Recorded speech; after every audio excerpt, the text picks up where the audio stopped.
Just ఇప్పుడే రాజ్బీ శెట్టి నటించిన రాక్షసపురం cinema చూడడం జరిగింది. Routine crime mystery thriller. నాకైతే జస్ట్ యావరేజ్ అనిపించింది. ఒకసారి చూడొచ్చు. ఎక్స్పెక్టేషన్స్ లేకుండా వెళ్తే వర్కౌట్ అవుతుంది.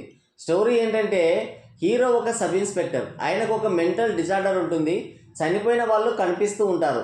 ఏ సుల్ల పని చేశాడో తెలియదు కానీ సస్పెండ్ అయి ఉంటాడు. మళ్ళీ జాబ్ కోసం వెళ్తే ఒక 6 నెలలు అబ్జర్వేషన్లో ఉంచుతామని ఒక పల్లెటూరుకి పోస్టింగ్ వేస్తారు.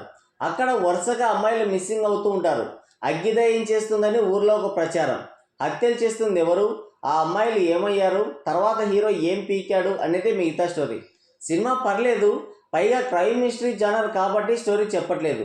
సినిమా ఎలా ఉందంటే ఫస్ట్ హాఫ్ అంతా కూడా అమ్మాయిల మిస్సింగ్, అయోమయంలో హీరో. స్టోరీ బాగానే బిల్డ్ చేశారు.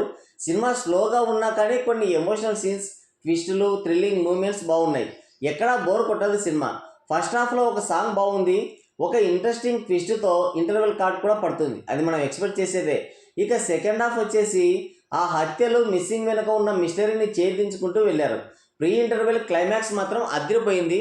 లాస్ట్ వరకు సస్పెన్స్ మెయింటైన్ చేయడం ఈ సినిమాకి ఒక బిగ్గెస్ట్ ప్లస్ అని చెప్పాలి.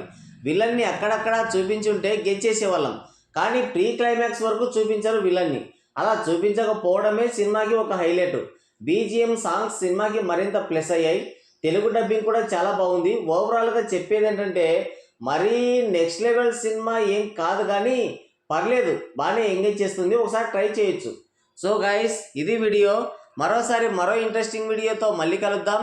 Thank you, take care, bye bye.